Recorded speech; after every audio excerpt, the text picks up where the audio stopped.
예수님께서 성령에 이끌려 광야에서 마귀로부터 시험을 받으시고 그 모든 시험을 말씀으로 물리치시고 이기셨습니다. 그 후에 예수님께서는 더 이상 광야에 머물지 아니하시고 갈릴리로 들어오셔서 하나님 나라의 복음을 전파하기 시작하셨습니다. 세례 요한은 주로 광야에서 머물며 회개의 복음을 전파하였습니다. 그래서 약대 털옷을 입고 또 메뚜기와 석청을 주식으로 삼으며 광야에서 거의 검욕적인 삶을 살면서 언둔하다시피 하면서 복음의 사역을 감당한 것을 볼 수가 있습니다. 그러나 예수님께서는 이 세례 요한과는 달리 광야에서 나오셔서 여러 고을을 다니시면서 복음을 전파하시고 사람들과 함께 지내시며 먹고 마시며 죄인들의 친구가 되어주시고 그들의 약한 것과 모든 질병을 다 고쳐주시며 소외되고 가난한 자들에게 하나님 나라의 복음을 전파하신 것을 복음서를 통해서 볼 수가 있습니다. 예수님께서 그렇게 하신 이유가 무엇인가 하면 예수님은 바로 이 땅에 복음을 하나님 나라의 복음을 전파해서 영혼을 구원하려 오셨기 때문입니다. 예수님께서 복음을 전파하기 시작한 때가 언제인가 하면 오늘 마가복음 1장 14절의 본문에서 요한이 잡힌 후 예수께서 갈릴리에 오셔서 하나님 나라의 복음을 전파하여 가라사대 때 때가 찼고 하나님의 나라가 가까웠으니 회개하고 복음을 믿으라. 답시다. 때가 찼고 하나님의 나라가 가까웠느니라. 여러분 여기서 때가 찼다는 그 때는 하나님께서 정한 때입니다. 사역적인 면에서 보면 이제 세례 요한의 시대는 끝나고 예수 그리스도의 시대가 시작되었다 하는 것을 선언하는 것입니다. 여러분 세례 요한이 예수님보다 몇 개월 먼저 왔죠?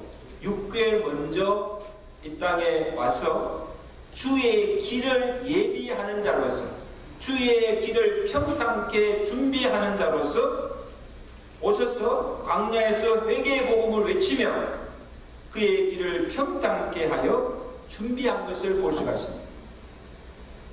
이제 그의 사명이 다 끝나고 세례 요한은 옥에 갇힙니다. 옥에 갇혀서 더 이상 복음을 전할 수가 없어서 이제 예수님께서 비로소 그때에 오셔서 하나님의 복음을 전파하기 시작하였다는 거예요. 그리고 구속사적인 면에서는 구약의 예언이 성취되는 때가 왔다는 거죠. 이사야서 61장 1절에 보면 이사야가 예언합니다. 주 여호와의 신이 내게 임하였으니 이는 여호와께서 내게 기름을 부으사 가난한 자에게 아름다운 소식을 전하게 하려 함이라. 나를 보내사 마음이 상한 자를 고치며 포로된 자에게 자유를 갇힌 자에게 노임을 전파하며. 메시아의 사역을 700년 전에 이사야 선지자가 예언하신 말씀입니다.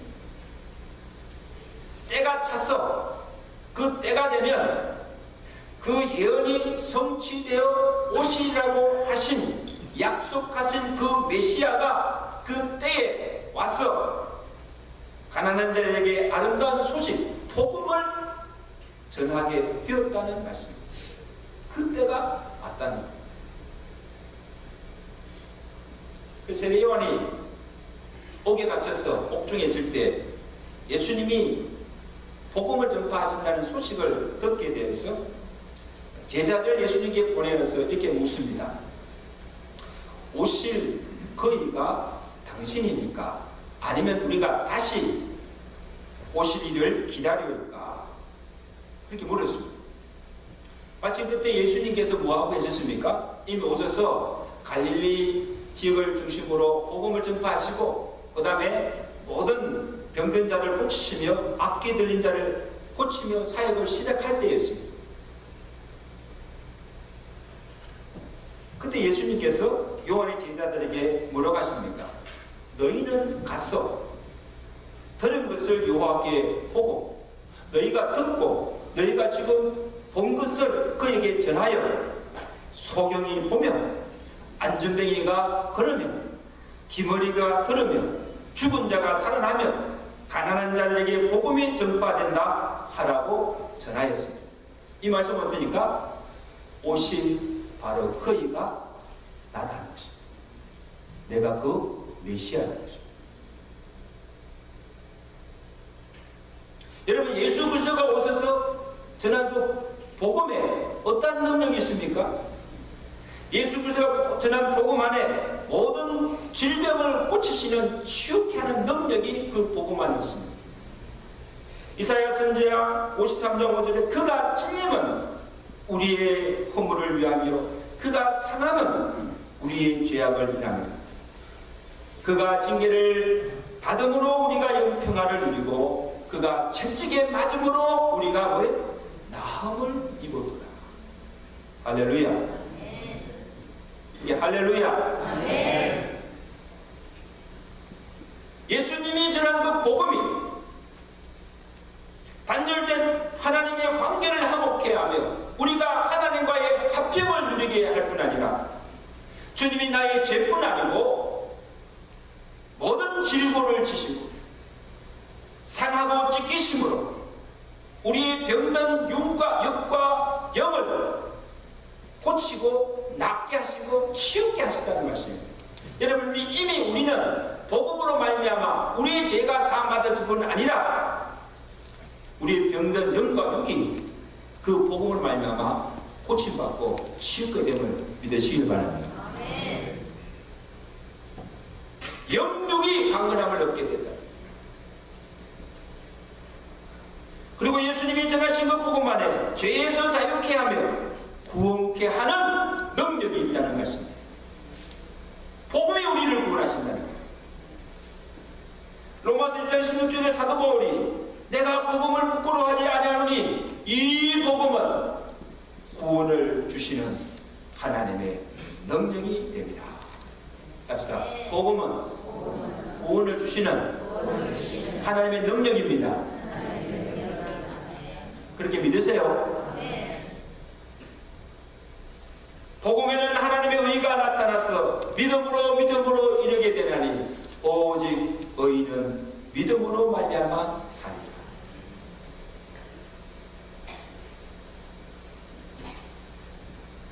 여러분, 예수님께서 복음을 전파하기 시작한 곳이 예루살렘이 아니라 갈릴리였습니다. 이것은 우리에게 무엇을 상징적으로 보여주는가 하면 갈릴리는 유대에서 아주 소외된 작은 마을이에요. 큰 도시가 아니에요. 그래서 이 지역 사람들을 묘사하기를 마태는 그 갈릴리를 이렇게 표현하고 있습니다. 갈릴리여 흑암에 앉은 백성이 큰 빛을 보며 사망의 딸과 그늘에 앉은 자들에게 빛이 비치었도다. 이게 무슨 말씀이에요? 갈릴리가 거룩한 땅이 아니고 죄악의 도성이요, 사망의 땅이요, 흑암에 앉은 백성들이 있다는 거예요. 번화하고 부유한 도시도 아니요, 사회에서 소외되고 병들고 가난한 자들, 살아갈 아무 소망이 없는 그늘에 앉아있는 자들에게, 죄인들에게 이사야의 예처럼 이제 메시아가 그 땅에 오셔서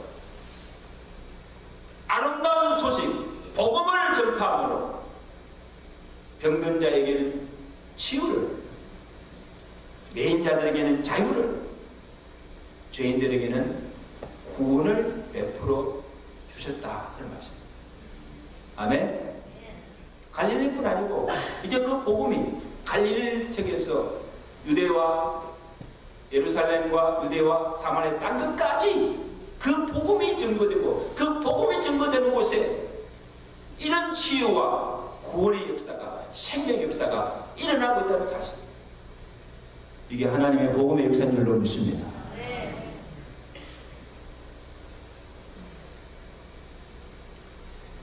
그러면 복음서에 예수님께서 공생의 기간 동안에 다니시며 복음을 전파한 그 대상들이 누구인가? 그리고 예수님께서 가까이 가서 만나시고 주로 관심을 가지시고 사랑을 베푸는 그 대상들이 누구인가를 우리가 주시해서 보아야 됩니다. 각색 병든 자들, 약한 자들, 소외된 자들, 세상에서 조롱받고 비난받는 세리와 창녀 같은 죄인들을 주님께서 찾아가시고 그들을 만나주시고 그들에게 복음을 전가하시고 그들에게 사랑과 은혜를 베풀어 주시다는 사실. 그래서 예수님께 나오는 자들마다 주님은 거들지 않으시고 다 용납해 주시고 받아주셨습니다. 만나주셨습니다. 그들을 사랑해 주셨습니다. 예수님께 나와서 고침받지 못한 병자가 없고 예수님께 나와서 구원받지 못한 죄인들이 없었다는 사실. 할렐루야. 어떤 죄인이다. 손가락질 말고 비난당하는 그런 자가 할지라도 예수님께만 나오면 위로를 받고 구원을 받아서 완전히 새로운 사람으로 변화되었다는 사실을 볼 수가 있습니다. 그런데 유독 예수님께 나왔으나 예수님께서 거절하는 자들이 있습니다. 어떤 자들이 있습니까? 스스로 나는 어렵다고 자칭하는 어인들, 그래서 다른 사람을 정죄하고 비난하는, 심지어 예수님까지도 하나님의 아들로 메시아로 오신 그 예수님까지도 신성을 모독하게 하는 자라고 해서 비방하는, 대적하는 바리새인들과 서기관들과 종교 지도자들, 예수님께 나와서나 예수님은 그들을 향해서 이 독사의 자식들아, 해치를 부는 같은 외식을 행하는 자들아, 누가 너희를 오라고 했다.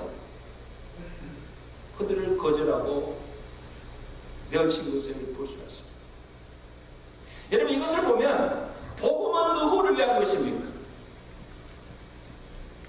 마태복음 9장 11절에 예수님께서 말씀하셨잖아요. 그들 앞에서 건강한 자에게는 의원이 있을 데 없고 병든 자에게야 쓸데입니다. 내가 의인을 부르러 온 것이 아니고 누구를? 죄인을 부르러 온 것이다.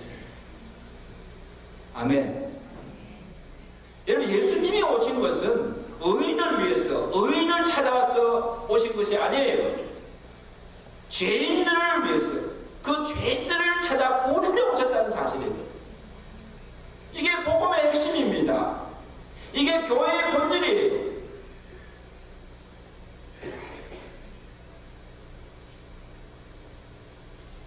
여러분, 예수님께서 하신 말씀처럼 나는 죄가 없다고, 나는 깨끗하다고, 의인이라고 생각하는 사람에게는요, 복음이 필요 없어요. 아, 목사님, 나는 예수 없어도 살아요. 예수 믿지 않아도 남들처럼 잘 살고 부유하게 삽니다. 그러니까 나는 예수 믿을 필요가 없어요. 그런 사람은 예수 안 믿어도 돼요. 그렇게 사세요.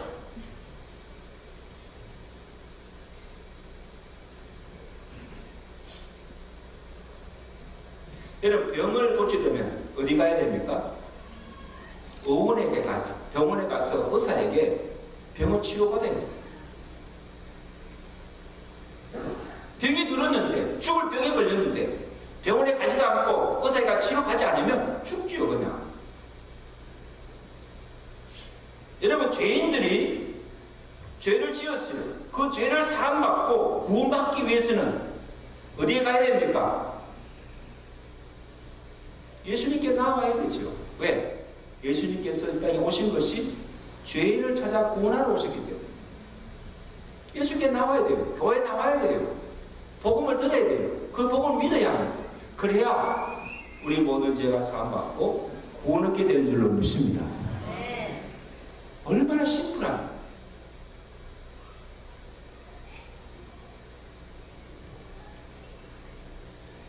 오늘 교회가 관심을 가지고 정말 우리가 사랑을 베풀 그 대상들이 누구인가 하면 주님께서 관심을 가지시고 주님께서 복음을 전파하시며 주님께서 사랑을 베풀어 주신 대상들입니다. 근데 오늘날 보면 이 교회들이요 너무 배가 불러졌어요. 너무 화려됐어요. 그래서 세속화의 물결이 들어와서 이제는 교회의 문턱이 너무 높아졌어요. 아무나 교회 들어올 수가 없는 거예요. 주님은 아무나 오라고 하는데 세상에서 가난하고 소외되고 병들고 약한 자들은 교회 들어오지 못합니다. 들어와서도 무시당하고 차별당하고 소외당하고 그들이 설 자리가 교회에 없습니다. 있는 자들이, 힘 있는 자들이, 강한 자들이 교회를 다 장악하고 있습니다. 심지어 예수님도 들어오지 못하는, 예수님도 거절당하는 기득권자들이 덕세를 부리는 그런 교회가 되고 말았습니다. 사람들은 많은데요, 교회는 활약이 큰데요, 그 안에 예수가 없는 교회가 많다는 사실. 예수가 없어요.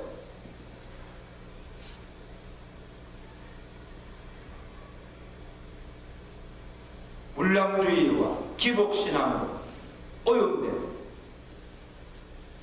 강도의 소굴이 되어버린 이런 교회가 되고 말았습니다. 이것은 사람들의 교회지 주님의 교회가 아닙니다. 복음을 전하지 않는 교회, 가난한 자들과 약한 자들을 돌아보지 않는 교회, 전도하여서 잃어버린 영혼을 찾아 구원하지 않는 교회, 복음을 전하지 않는 교회는 그것은 더 이상 교회가 아닙니다.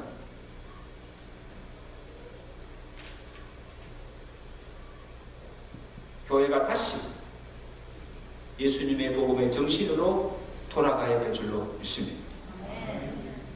예수님께서 전한 그 복음을 변질되지 않고 그 복음을 전해야 되고, 예수님이 관심을 가지고 사랑을 베푸는 그 자들에게 교회가 관심을 가지고 사랑을 베풀어야 하는 것입니다.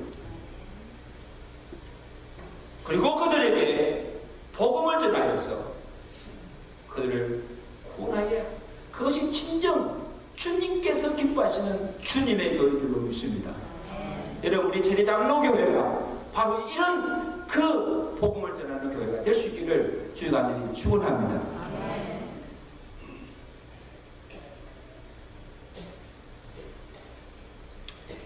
그리고 이 때가 찼다는 말은 종말론적인 면에서 이 세상 마지막에 이제 하나님의 나라가 가까웠다, 그런 말씀입니다. 때가 찼고 하나님 나라가 가까웠으니 그러므로 너희는 회개하고 복음을 믿으라. 그랬을 때 회개하고 복음을 믿으라. 예수님이 전한 복음은 하나님 나라가 가까워졌다는 이 하나님 종말론적인 복음입니다. 에스겔서 7장 12절에 때가 이르렀고 그 날이 가까웠으니 진노가 모든 무리에게 임하였다. 이런 때가 가까우고 그 날이 이르렀다는 것은 뭡니까? 예수님께서 말씀하신 종말의 때, 하나님의 심판의 때가 임박해 왔다는 거예요. 그래서 오늘 예수님께서 말씀하신 그 하나님의 나라가 가까웠다, 그 하나님의 나라는 장소적인 개념이 아니에요. 장소적인 개념이 아니고 통치의 개념으로 하나님의 다스리고 하나님이 통치하는 나라가 임하였다, 그런 말씀입니다. 제자들이 묻지니요, 주여 하나님의 나라가 언제 임하니까? 그리고 물었을 때 주님께서 하신 말씀이 무엇입니까? 여기 있다 저기 있다 하는 것이 아니고 하나님의 나라는 이미 너희 안에 있느니라. 여러분, 하나님 나라가 어디 있습니까? 여기 있다, 저기 있다. 우리가 죽어서 가는 천국에 있는 것이 아니고 이미 하나님 나라는 지금 너희 안에 하나님 나라가 임하였다는 것입니다. 믿으시면 아멘. 이게 무슨 말씀이에요? 이 하나님 나라가 이런 장수의 개념이 아니고, 여기 있다 저기 있다 장수의 개념이 아니고, 죽어서 가는 천국이 아니고 너희 심령 안에 이미 하나님 나라가 임하였다. 예수 그리스도의 복음을 듣고 그 복음을 믿고 예수 그리스도를 내 마음에 모시며 그 예수가 내 안에 들어와서 나를 통치하고 다스리는 그곳이 바로 하나님 나라는 거예요. 아멘? 확신이 없는가요? 여러분 안에 예수님이 계십니까? 그 예수님이 여러분의 주인이 되셔서 여러분을 지금 다스리고 지배하고 통치하고 계십니까? 그러면 그곳이 여러분 하나님 나라예요. 하나님 나라. 하나님 나라가 이미 여러분 안에 임한 줄로 믿습니다. 다른 데 있는 게 아니에요.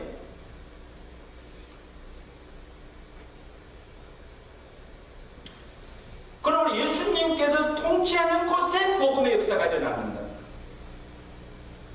병든 자가 고침받고 귀신이 쫓겨나며 죄인이 회개하고 주께로 돌아오며 구원받는 생명의 역사가 일어난다는 사실. 여러분, 그래서 교회에서 우리 교회에서 날마다 우리가 보아야 할 것이 뭐냐면, 이 교회에 죄인들이 들어와서 이 죄인들이 예수 그리스도의 복음을 듣고 그 복음으로 말미암아 자기 죄를 깨닫고 죄를 회개하며 믿음으로 말미암아 구원받는 이런 생명의 역사가 날마다 일어나야 합니다. 이것이 하나님의 교회입니다. 믿으시면 아멘.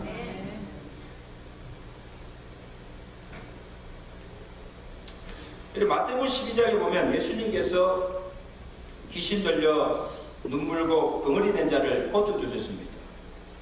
병에도 보면 병균이나 바이러스로 인해서 일어나는 병이 있고 귀신이 가져다 주는 병이 있습니다.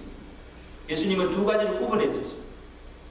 그래서 그냥 보통 병에 걸린 자는 안수하여서 나음을 입었다 이렇게 선언하지만, 귀신 들려서 병든 자에게 뭡니까? 그를 괴롭히는 귀신을 쫓아내는 거예요. 그래서 귀신이 나아갈 때 나음을 입는 거예요. 여기서 우리에게 무엇을 보여주는가 하면, 자, 그때 바리새인들이 그에게서 귀신이 쫓겨나는 것을 보고 뭐라고 하시는가 하면, 이는 귀신의 왕 바알세불을 힘입었지 않고서는 귀신을 쫓아내지 못하느니라. 예수님께서 그들에게 뭐라 하십니까? 내가 하나님의 성령을 힘입어 귀신을 쫓아내는 것이니 하나님 나라가 이미 너희에게 임하느니라. 아멘? 그러므로 예수님께서 오셔서 공생을 시작하면서 제일 먼저 하신 첫 사역이 뭔가 하면 마귀와의 영적 전쟁이었습니다. 하나님을 시험하며 대적하는 마귀의 시험을 물리치시고 그 마귀의 권세 아래, 마귀의 지배 아래 눌린 자들에게 그들을 자유케 하며 병든 자를 고치시며 귀신에게 매여 고통당하는 자들에게서 귀신을 쫓아내며 마귀를 멸하는 것으로부터 사역을 시작한 것을 볼 수가 있습니다. 그러므로 이 세상을 지배하는 주관자 마귀의 권세가 다 멸하여지고 귀신이 쫓겨나는 것을 볼 때에 곧 하나님 나라가 그 땅에 임하게 되었음을 선포하는 증거가 된 줄로 믿습니다. 영적 전쟁이다. 구원이라는 게 뭔가 하면 마귀에게 매여서 종로를 하는 자들을 그 죄의 권세 아래서 해방시켜서 하나님에게 속한 하나님의 자녀로 하나님의 백성으로 만들어주는 것, 이것이 구원의 사건입니다. 믿으시면 아멘. 그러므로 이 구원받는 자의 수가 날마다 나라마다 늘어나며 이 교회, 이 땅의 교회들이 각 지역마다 교회들이 세워질 때에 하나님의 나라가 계속해서 확장되어 나가고 나중에 가서는 온 열방이, 온 민족이 하나님의 통치 아래 하나님을 경배하는 그날이 오게 되는 줄로 믿습니다.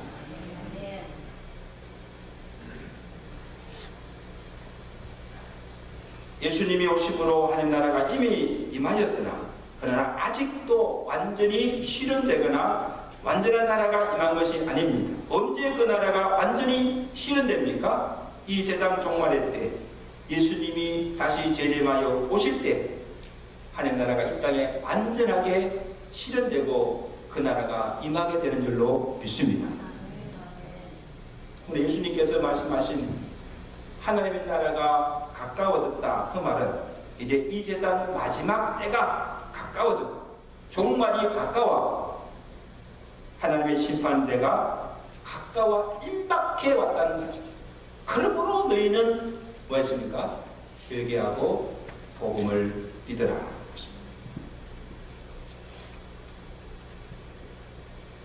애플사의 그 CEO였던 스티브 잡스가 죽기 전에 스탠포드 대학에서 강연한 내용 중에 의미심장한 말을 남겼지요.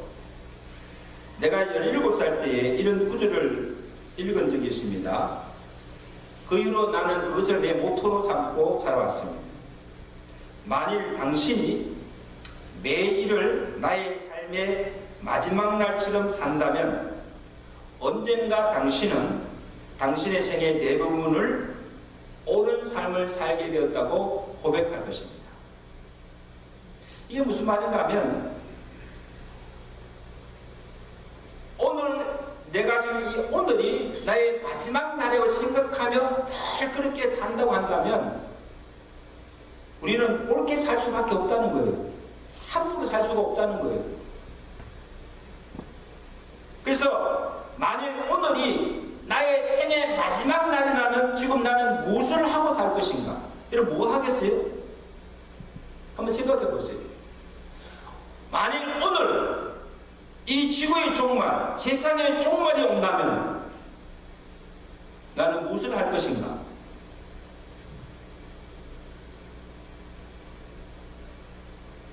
만일 오늘 주님이 재림하여 오신다면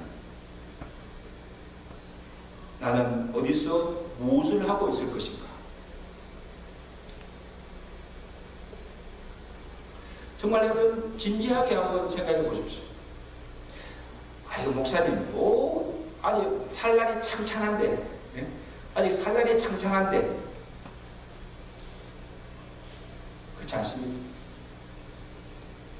우리는 오늘이 나의 마지막 날이라고 생각하면서 우리는 항상 종말 의식을 가지고 살아야 됩니다. 아멘. 이 땅이 영원한 것이 아니고 언젠가 이 땅에 세상에 종말이 올 것이고 지금 예수님의 재림이 점점 가까워 지금 내 코앞에 임박해 오심을 알고 그날을 늘 의식하면서 그날에 내가 주님 앞에 어떻게 설 것인가 그것을 늘 생각하며 살아갈 때 우리는 하루하루를 아무렇게 살 수가 없는 거예요. 준비 없이 살 수가 없는 거예요. 이런 만약 오늘 주님 모신다고 한다면 어떻게 주님 앞에 설 것입니까?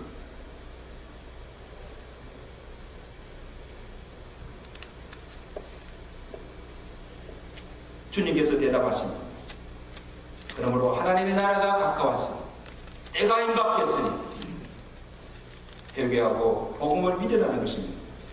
사랑하는 성도 여러분, 하나님의 나라는 죄와 죽음의 권세를 이기며 영원한 생명을 누리며 하나님의 통치가 이루어지는 곳입니다.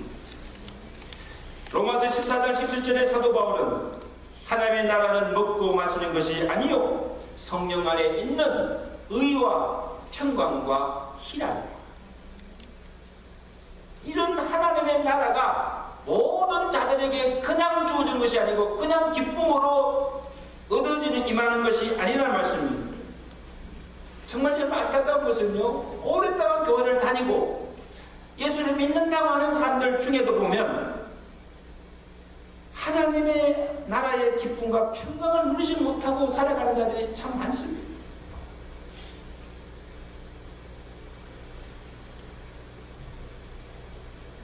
하나님 나라의 임재와 기쁨을 누릴 수 있는 것은 주님께서 말씀하신 대로 회개하고 진정으로 회개하고 복음을 믿고 예수님을 내 마음에 모셔드리고 예수님의 그 다스림 안에 살아가는 자들에게 이런 하나님 나라의 의와 평강과 기쁨이 있게 된 줄로 믿습니다.